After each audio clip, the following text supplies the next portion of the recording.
On passe tous par des situations qui sont hors de notre contrôle ou qui viennent nous challenger quand on parle d'objectifs à atteindre. Dans une société où tout le monde pointe vers l'extérieur pour trouver c'est qui le coupable de tous nos malheurs, tu as besoin d'être une personne qui se revire vers soi pour savoir qu'est-ce que toi tu veux faire réellement pour reprendre 100% le pouvoir sur ta vie. C'est pas en restant dans un état d'excusite et de victimite que les choses vont bouger. Tu peux avoir du succès dans ta vie personnelle, professionnelle et relationnelle si tu le veux vraiment. Être un leader consiste avant tout à savoir faire face à l'adversité et être en mesure de se relever pour continuer. Je m'appelle Christina Goulet, je suis une passionnée du potentiel humain et une joueuse de poker et j'ai appris que peu importe les cartes que tu as dans les mains, tu peux gagner. J'ai invité plusieurs personnes inspirantes pour venir te parler de leur parcours.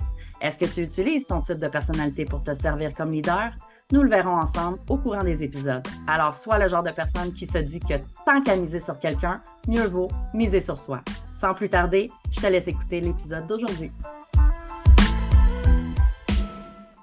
Salut Marie-Josée, je te souhaite la bienvenue sur le podcast Miser sur soi. Je suis vraiment contente de te recevoir aujourd'hui. Comment vas-tu? Hey, je vais super bien, Christina. Merci beaucoup à toi de m'accueillir et de pouvoir partager avec tes auditeurs la conversation qu'on va avoir ensemble aujourd'hui. Oui, ça va être une super conversation, mais avant qu'on passe au sujet du jour, j'ai envie que tu te présentes à nous, dans le fond, qui est Marie-Josée Simard? Alors, écoute, Marie-Josée Simard, c'est quelqu'un qui a travaillé en grande partie de sa vie dans le domaine de la santé. Je suis infirmière. En fait, j'ai fait ma formation d'infirmière et j'ai œuvré autour du domaine de la santé. Je dis toujours autour parce que j'ai pas été dans le réseau comme tel tout le temps. J'ai fait aussi du privé, puis j'ai travaillé en OB/ONL, mais aux alentours de 32 ans. Donc, j'ai travaillé là, plus d'une trentaine d'années dans le milieu de la santé et il y a à peu près la moitié de cette carrière-là qui a été occupée dans un rôle de gestion. Alors, à différents niveaux de cadre intermédiaire jusqu'à cadre supérieur, où j'ai eu des postes de direction aussi. Alors, c'est un peu ça mon cheminement de carrière. Ce qui m'a amené à travailler vers le milieu plus de l'accompagnement, c'est qu'au cours des années, ben d'abord, j'avais beaucoup de collègues qui venaient me voir souvent pour me demander conseil dans certaines situations. Fait que je me suis rendu compte que j'avais une certaine crédibilité, puis que les gens venaient me voir pour qu'on travaille ensemble des situations ou de les aider à les préparer, par exemple, pour une entrevue qui s'en venait, des choses comme ça. Puis j'aimais vraiment beaucoup ça.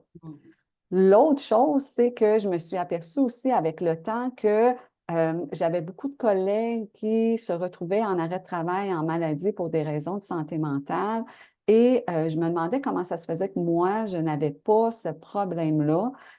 J'ai compris avec le temps que j'avais mis en place certaines choses qui m'ont préservé un peu et qui m'ont aidé à conserver un certain niveau de santé mentale qui restait dans le domaine de la santé un peu. Alors, j'ai décidé d'allier les deux choses ensemble. Donc, de travailler à préserver la santé mentale des gens en travaillant sur le stress et d'accompagner les gens en combinant les deux choses. Donc, depuis 3 ans maintenant, j'accompagne là, vraiment les gestionnaires, toutes les personnes qui ont un rôle de gestion dans l'apprivoisement du stress. C'est vraiment intéressant. Puis justement, c'est le sujet du jour, comment libérer le stress dans toute situation, dans un rôle dans un rôle de gestion, de leader. Mais j'imagine que tous les trucs sont bons aussi dans la vie personnelle pour toute personne qui vit du stress. Tout à fait, parce que le stress, fait partie de notre quotidien, hein. On se parle, là, on est en train de se parler toutes les deux, puis on en vit du stress, OK? Mais il y a différents niveaux de stress qui nous permettent d'être plus fonctionnels, puis d'autres d'être moins fonctionnels, puis d'être capable de dégager aussi l'énergie qui est emmagasinée dans notre corps par rapport à notre stress, qui nous permet de pouvoir fonctionner dans nos journées. Donc, le stress, c'est quelque chose moi, c'est devenu un allié, en fait, dans mon travail, dans mes journées au quotidien. J'ai appris vraiment à travailler avec, à le détecter et en faire une force plutôt que ce soit quelque chose de nuisible. Il faut savoir qu'on est construit biologiquement pour générer une réponse de stress. La première fonction de notre cerveau, c'est d'assurer notre sécurité. de nous assurer notre survie. Alors, c'est ça la première fonction du cerveau. Donc, s'il y a un événement qui se présente devant nous qui menace notre survie, notre sécurité, le cerveau automatiquement va générer la réponse biologique de stress qui va nous permettre de combattre ou de fuir.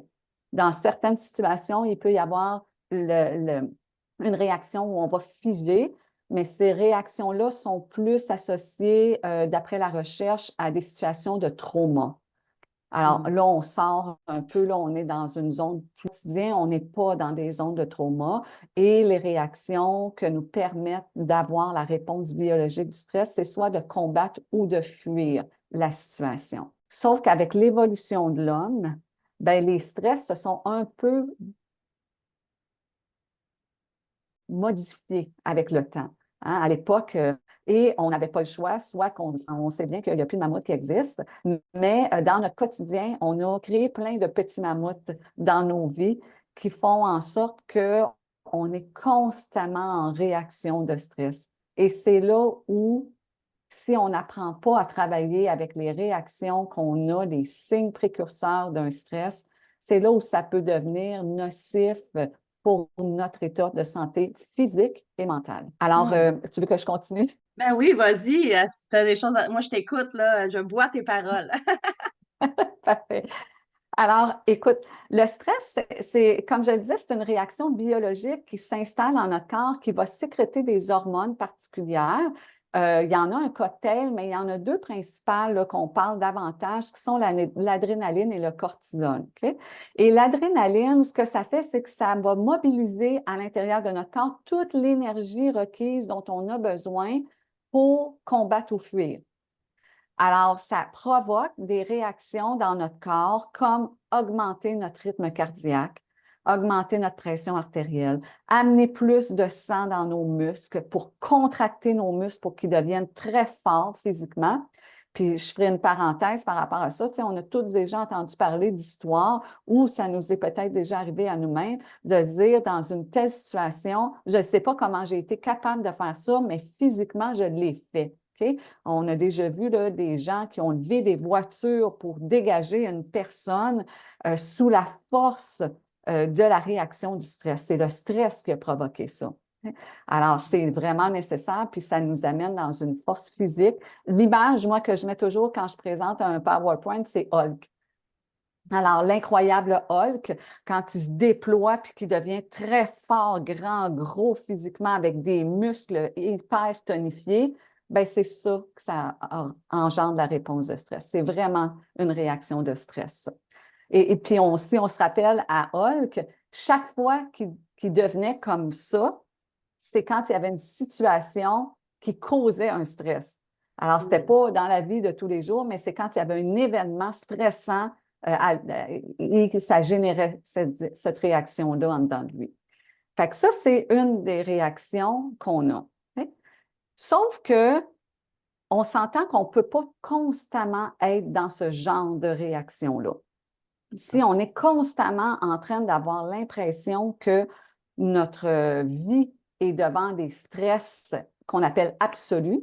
Un stress absolu, c'est un stress qui est là, tu n'as pas le choix. Tu marches dans la forêt, il y a un ours devant toi, c'est absolu, là. Tu sais, faut que tu prennes une décision. Soit que tu cours, soit que tu te sauves, ou soit si tu as une arme à feu, un couteau, tu décides de combattre l'ours, peu importe ce que tu vas faire. Puis quand tu vas faire ça, parce que quand le corps génère toute la réaction biologique de stress, il va déployer beaucoup, beaucoup d'énergie. Donc, l'adrénaline aide à déployer beaucoup d'énergie dans notre corps, justement pour avoir toute l'énergie nécessaire pour pouvoir combattre ou fuir.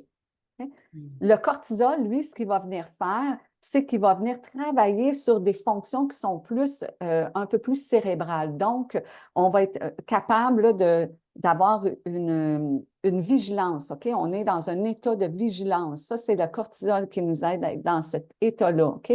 De venir travailler dans notre mémoire si on a déjà vécu cette situation-là pour trouver des solutions plus rapidement, OK?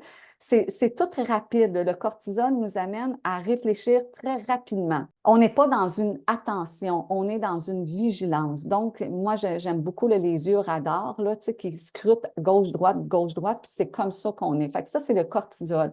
Il va venir travailler sur la mémoire aussi. Il va venir aussi inhiber, avec d'autres hormones, ils vont venir inhiber certaines fonctions de notre corps qui ne sont pas jugées prioritaires dans les circonstances de la situation. Donc, tout ton système digestif va être mis au ralenti. Ça retombe, OK? Le message est envoyé à notre cerveau que, OK, on est en sécurité, c'est correct, puis tout descend, OK? On le sent, on le sait, après d'avoir vécu une situation très, très, très stressante, le réflexe qu'on a de se dire, c'est « je suis fatiguée, j'ai plus d'énergie ». Okay? Tu as mobilisé toute ton énergie. Puis là, ce qui se passe, c'est que comme tu as été chercher toutes tes réserves de sucre et de gras pour alimenter l'énergie que tu avais besoin, là, tu vas te mettre à avoir faim. Je ne sais pas si ça a été déjà arrivé, mais de vivre une situation stressante, puis après de dire « My God, j'ai faim, je mangerai un steak, je mangerai… » C'est normal parce que tu as été chercher toutes tes réserves d'énergie, puis là, le corps a besoin d'être nourri. Si tu ne nourris pas, c'est dangereux pour lui. Alors, là, tu vas manger, puis tu vas reprendre l'énergie dont tu avais besoin, puis ton corps va continuer à fonctionner, puis tout va se replacer. Okay? Puis là, tu vas te retrouver dans un état qu'on appelle d'homéostasie. Donc, tu vas retrouver l'équilibre de ton corps. Le problème de nos jours, c'est que on a l'impression de voir des stress absolus partout, alors que ce ne sont pas des stress absolus, c'est des stress relatifs. Ils deviennent relatifs parce qu'ils sont en fonction de la perception qu'on a de la situation. Je te donne un exemple. Quand tu es dans un bouchon de circulation le matin, on s'entend que tu n'es pas en train de voir un mammouth ou il n'y a pas de mammouth devant toi. Okay? Non. Sauf que le message que tu envoies à ton cerveau, parce que là, tu rages, tu n'es pas content, tu vas arriver en retard, toutes les réactions qu'on peut avoir, tu peux les nommer. Ce que tu envoies comme message à ton cerveau, c'est que tu es en situation de danger. Puis le cerveau, il ne fait pas la différence entre une situation de danger d'être devant un mammouth versus d'être pris dans le trafic. Pour lui, c'est danger, c'est atteinte à ta survie. Il va générer la même réaction de stress dans les deux situations. On s'entend que assis dans ta voiture, en train de tenir le volant serré, serré, serré parce que tu es enragé, c'est pas la même chose que de combattre un mammouth. Okay? On s'entend aussi que quand tu es là, tu ne peux pas libérer l'énergie que tu es en train d'emmagasiner dans ton corps. Okay? Parce que là, ton corps, il génère une réaction de stress. Puis là, tu es en train de devenir Hulk, mais tu es assis dans ta voiture en train de tenir ton volant puis de te rendre au travail. Là, tu débarques de ton auto, puis tu es encore le cœur qui palpite, tu es encore fâché, tu respires rapidement, puis là, tu pars ta journée comme ça. Tu es encore en train d'emmagasiner de l'énergie en dedans de toi que tu ne libères pas. Puis moi, je fais toujours… Toute la journée, il y a des micro-situations qui renchérissent et renchérissent. Exactement. Là, tu arrives au travail, ta secrétaire est absente. Oups, une autre situation de stress où tu viens générer encore cette réaction de Hulk-là, puis là, de l'énergie encore qui s'emmagasine dans ton corps. Puis là, la journée continue, puis tu en as d'autres comme ça, puis tu en as d'autres comme ça, puis tu ne prends pas le temps de libérer cette énergie-là. Okay? Ce qui fait en sorte que quand tu arrives chez vous le soir, puis que ton enfant se met à ne pas écouter la consigne que tu viens de lui donner, bien, tu vas te mettre à exploser ou tu vas lui parler beaucoup plus d'une façon inadéquate ou comme tu ne voudrais pas le faire parce que tu n'as pas pris le temps. Puis la façon de libérer l'énergie à un moment donné qui est emmagasinée dans ton corps, souvent, ça va passer par la colère, l'impatience. C'est une forme de libération de cette énergie-là. C'est comme un volcan qui veut entrer en éruption. Puis la façon d'entrer en éruption, bien, c'est de te mettre à crier, de chialer, d'être impatient. Puis après ça, tu t'en veux, tu n'es pas content. Puis là, tu te génères encore du stress parce que tu es en train de ruminer des pensées ou tu n'es pas fier de toi. Fait que c'est une roue sans fin. C'est une roue avec fin quand tu es capable d'apprivoiser ton stress, quand tu es Oui. capable d'apprendre à travailler avec. Puis un coup que tu as appris ça, là, moi, c'est quasiment comme danser une danse avec ton stress. Moi, c'est une passion pour moi. J'adore ça. Euh, la première chose à faire, c'est d'apprendre à détecter les signes que ton corps t'envoie pour te dire que tu es en train de générer une réaction potentielle de stress ou que tu es dedans. Okay? Alors, il y a plein de petits signes qui sont individuels à chacune des personnes. C'est pour ça qu'il faut apprendre à le travailler chacun. Mais moi, je dis aux gens de construire un tableau puis de regarder c'est quoi les signes que j'ai. Je te donne un exemple. Je fais des conférences, puis avant de monter sur scène, moi, j'ai mal au ventre. Mm. Ça, c'est un signe pour moi qui me dit que je suis en situation de stress. Je vais faire une autre parenthèse ici. C'est important de savoir que le stress, c'est pas, on en parle beaucoup négativement, OK?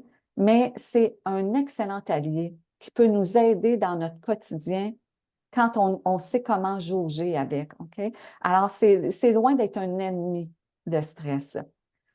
Quand on ne sait pas comment ça fonctionne, quand on ne sait pas comment il travaille, ça peut devenir un ennemi parce que quand je te disais tantôt que tous nos systèmes deviennent au ralenti, bien, si à tous les jours, 3, 4 fois, 5 fois, 10 fois par jour, tu es en réaction de stress puis que ton système digestif est mis au ralenti à chaque fois, bien, ça se peut que tu aies besoin des antiacides ou des médicaments pour t'aider à digérer à un moment donné parce que ton système digestif, il ne marche jamais à pleine capacité comme il devrait le faire. Oui. Et fait que souvent, les gens stressés ont des problèmes de digestion. Quand tu commences à avoir des problèmes de digestion, c'est peut-être le signe de te dire, OK, qu'est-ce qui se passe? Mon niveau de stress est-tu si élevé que ça? Comment est-ce que j'en vis à tous les jours? Tu sais, c'est des questions que tu peux te poser par rapport à ça. Quand tu tombes malade aussi, as-tu déjà remarqué que souvent, quand on part en vacances, puis il y a plusieurs personnes, quand ils partent en vacances, ils tombent malades avant de partir en vacances ou les premières journées qui sont en vacances, ils tombent malades, ils se retrouvent avec un rhume ou quoi que ce soit. Il y en a qui ne veulent plus prendre des grandes vacances à cause de ça. Bien, le Mm. problème causé par ça, c'est que ton système immunitaire est tout le temps mis au ralenti. Puis quand tu pars en vacances, là, tu relâches le stress. Mais ton système immunitaire, il n'a pas eu le temps de reprendre sa pleine capacité. OK? Quand tu es en stress, il y a une certaine énergie qui te préserve un peu puis qui t'aide à combattre les virus. OK? Mais quand tu n'as plus de stress, tu n'as plus cette protection-là, puis ton système immunitaire, il n'est pas à plein régime.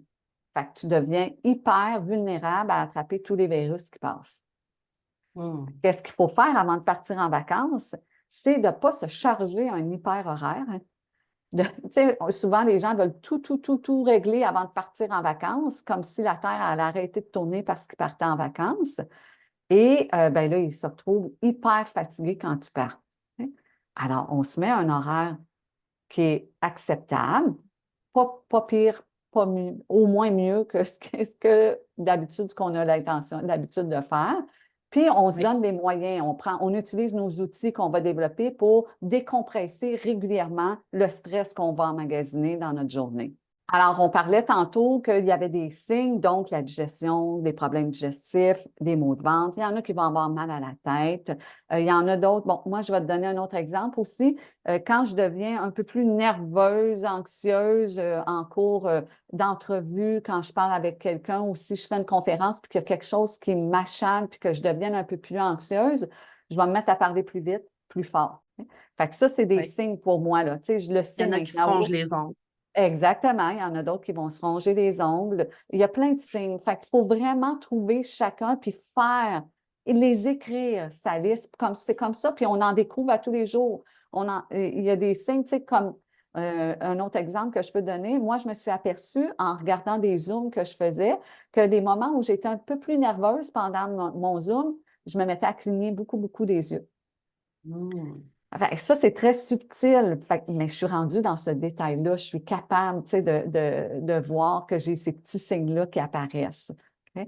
Alors, il y a plein de choses qu'on peut découvrir comme ça. Puis, Ce que ça demande, moi, ce que j'aime, c'est découvrir ces signes, c'est que ça nous permet d'aller regarder un peu plus à l'intérieur de soi ce qui se passe dans notre corps. Okay? Chose qu'on ne fait pas beaucoup dans notre vie, surtout pas quand on est un gestionnaire, un leader. On s'occupe beaucoup des autres, on s'occupe de notre business, on s'occupe de notre équipe, on s'occupe que tout roule comme il faut, mais on ne prend pas le temps de se regarder à l'intérieur de soi. Okay? Alors, d'observer ces signes comme ça, puis après, de venir les placer dans ce que j'appelle, moi, un baromètre de stress. Donc, je travaille toujours avec un baromètre avec les couleurs vert, jaune, rouge. Puis, il y a des signes, OK? Bon, je te donne l'exemple de mon mal de ventre, mais moi, quand j'ai mal au ventre, avant d'entrer en scène, bien, je suis dans un niveau jaune de stress. Puis pour moi, avant de rentrer en scène, j'aime ça être dans un niveau jaune de stress. Donc, je ne vais pas nécessairement travailler à m'enlever ce petit mal de ventre-là parce qu'il me dit que je suis dans mon bon niveau. Par contre, si mon mal de ventre commence à s'intensifier, que j'ai plus de crampes, puis que là, c'est plus difficile à supporter, là, ça m'indique que je suis rendue dans mon niveau rouge de stress. Puis je ne veux pas être dans mon niveau rouge de stress quand je fais une conférence, je veux me ramener dans mon niveau jaune. Je ne veux pas être dans mon niveau vert non plus quand je fais une conférence parce que mon niveau vert est trop calme pour moi. Okay? Alors, quand je te disais qu'on peut jouer avec nos niveaux de stress pour les rendre utiles dans nos vies, bien moi, quand je suis dans mon niveau jaune de stress, ça veut dire que j'ai assez d'adrénaline dans mon corps pour me permettre de mieux performer sur scène. Alors, c'est ça que je veux comme zone. Donc, il y a des fois, si tu as à aller rencontrer ton patron, par exemple, tu ne veux pas être dans ton niveau vert de stress. Tu ne veux pas être dans ton niveau rouge de stress. Tu veux être dans un niveau jaune où tu vas avoir assez d'adrénaline pour affronter ton patron, lui dire ce que tu as à dire, penser à le message que tu veux transmettre. Parce que quand tu es dans ton niveau rouge, tu es dans un niveau trop intense, une réaction trop intense dans ton corps, et là, les fonctions de réflexion ne seront plus là. Alors, un autre signe, par exemple, quand je me mets à bégayer, quand je me mets à chercher mes mots beaucoup, beaucoup. Okay? Chercher ces mots, ça peut être correct, mais quand je n'y arrive plus à sortir puis que j'oublie 2 mots sur 3, là, il y a quelque chose qui se passe. Okay? Puis c'est normal, c'est biologique. Alors là, ça me dit, oups, il faut que je diminue, il faut que je fasse quelque chose. Qu'est-ce que je fais maintenant? Là, c'est comme un petit cours accéléré sur le stress. Là.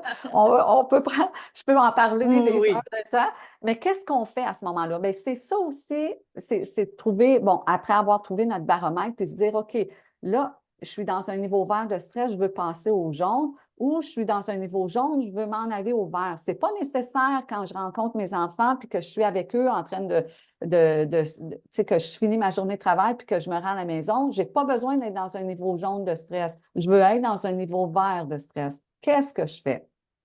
On le dit, on emmagasine beaucoup, beaucoup d'énergie. Il faut libérer cette énergie-là. Puis là, je vais vraiment insister là-dessus là, auprès des auditeurs. Libérer votre énergie, le meilleur moyen pour libérer votre énergie à court terme, c'est de bouger. Okay? L'entraînement, peu importe le type d'entraînement, OK, que vous faites, bougez pour vous permettre. Peu importe le moment de la journée où vous bougez. Ça, c'est vraiment une soupape d'évacuation qui va vous faire en sorte que la vapeur va sortir au lieu que vous deveniez en éruption. Okay? Alors, bougez de la manière dont vous voulez. Essayez de bouger un 20 minutes minimum pour vous permettre là, de libérer cette énergie-là. Okay? Avec une certaine intensité quand même. Tu sais, si vous allez prendre une marche, marchez un petit peu plus rapidement qu'une petite marche légère. Okay? Donc, juste pour libérer cette énergie-là. Donc, faites du vélo, courez, entraînez-vous avec des poids, faites ce que vous voudrez, mais bougez. Okay? Aller marcher, ça, c'est la priorité. Si vous êtes capable dans votre journée d'inclure des petits moments de mouvement, faites-le. Moi, je faisais, là, puis tu sais, quand je te disais que j'avais mis en place des petites choses qui m'ont préservée, bien, je fermais ma porte de bureau à l'heure du dîner, puis je bougeais. Okay? Alors, dépendamment de ce que j'avais envie, soit je me mettais de la musique puis je dansais, tout ça dans mon bureau. Soit que je me mettais à faire des petits exercices de yoga sur ma chaise. soit même avant d'entrer sur scène, là, ce que je fais pour m'aider aussi à mobiliser mon énergie, je saute sur place. Okay? Mm. Alors, c'est tous des petits trucs qu'on peut utiliser, donc bouger. Ensuite, respirer, OK? Parce que quand on est dans une réaction de stress, on va se mettre à contracter notre respiration, à respirer beaucoup plus rapidement, puis on n'aura pas une respiration lente et profonde qui va nous permettre de calmer. Une respiration lente et profonde, quand on pousse l'air dans notre ventre, ce que ça fait, c'est que ça vient gonfler, tu sais, le ventre va se gonfler, puis en se gonflant, il va faire étendre un muscle qu'on a entre l'abdomen et les poumons qui s'appelle un diaphragme. Alors, le diaphragme, quand le bedon se gonfle, le diaphragme va s'étendre. Puis quand le diaphragme s'étend à un certain niveau, il active le système parasympathique qui va venir diminuer la réaction de stress. Okay? Alors, c'est ça que ça fait de respirer. Okay? C'est biologique en même temps, mais ça a un ressenti. Donc, si vous en allez rencontrer votre patron, puis que là, vous n'avez pas le temps de bouger, tout ça, prenez 3, 4 bonnes respirations profondes. Déjà ça, Oui. ça va aider. OK? Vous pouvez vous rendre au bureau de votre patron puis marcher un petit peu plus vite, mais en pleine conscience. OK? Pas marcher vite, les fesses serrées, toutes crispées. Marchez vite en pleine conscience pour vous rendre comme si vous étiez en train de faire un petit entraînement. Prenez les escaliers pour vous rendre voir votre patron. Vous êtes en train de dégager l'énergie en faisant ces petits trucs-là. Oui. Alors, c'est des petits trucs très simples qui permettent, comme je te disais, de libérer un peu la vapeur qui est en train de s'emmagasiner dans notre corps. Oui. Ensuite, on peut, si vous êtes dans la voiture, crispé, là, crier, OK? Chantez. Mettez-vous de la musique qui va vous permettre de vous libérer cette énergie-là. Tapez sur le volant avec la musique, puis allez-y à fond.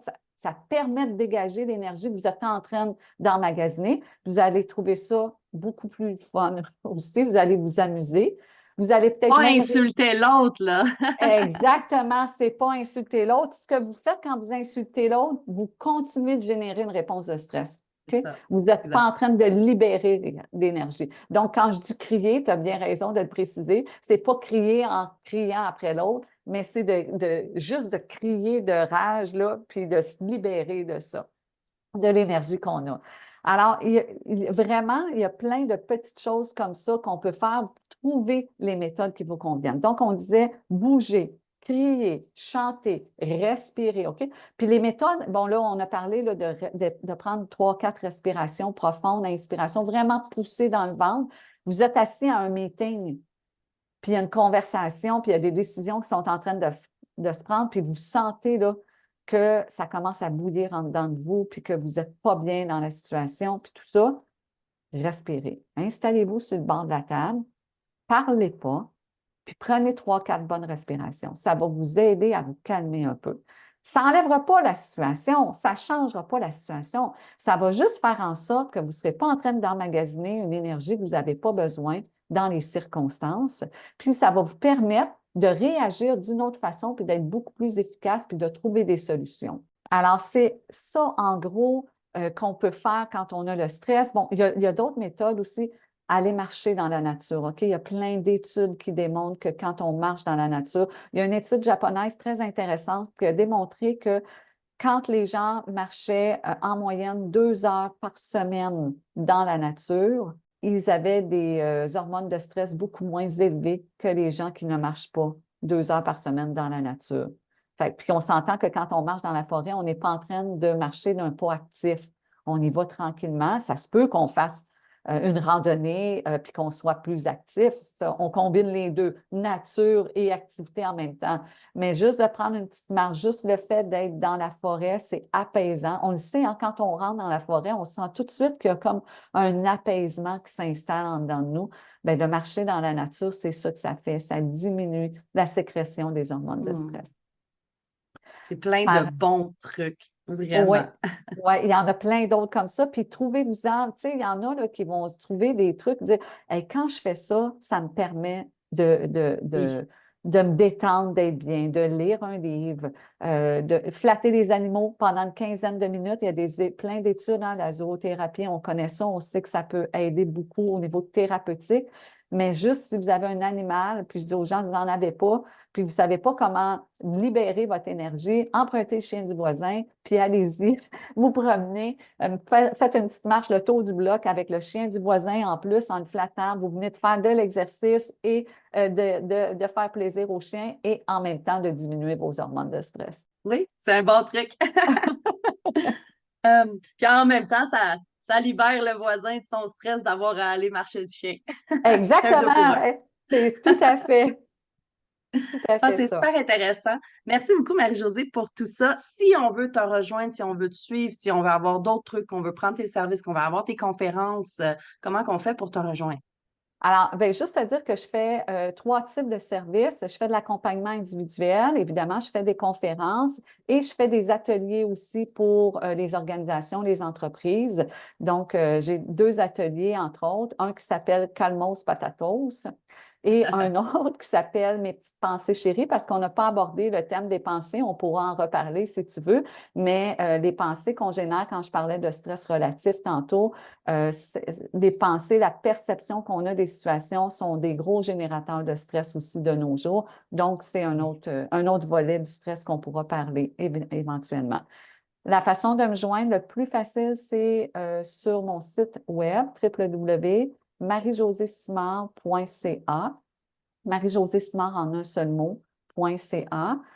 Et sur mon site web, il y a aussi la possibilité pour les coachings individuels d'avoir un 30 minutes gratuit avec moi. Donc, vous pouvez prendre votre rendez-vous via mon site web, puis on prévoit un 30 minutes ensemble, puis on regarde quels sont vos besoins, quels sont vos enjeux, puis de voir si je suis premièrement la bonne personne pour répondre à ces besoins-là. Puis si oui, comment on peut faire un bout de chemin ensemble. Ensuite, les réseaux sociaux, évidemment, je suis sur Facebook, LinkedIn et Instagram. Donc, je publie généralement 2 fois par semaine. Parfait. Donc, tous les liens vont être dans la description de l'épisode. Oui, tout à fait. Merci. Et que merci beaucoup, Marie-Josée, d'avoir été avec nous aujourd'hui. Merci beaucoup de ta générosité, de ton temps, puis de ta compétence, bien entendu. Puis je te dis à bientôt pour un prochain épisode.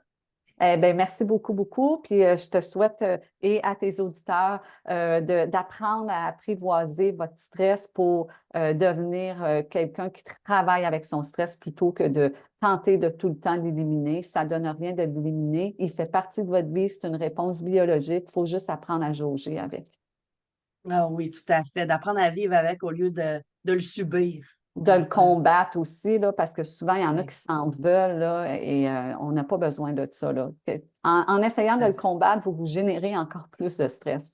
Allez pas là. Non, non. Merci beaucoup, Marie-Josée. Merci beaucoup, Christina. Ça fait un plaisir.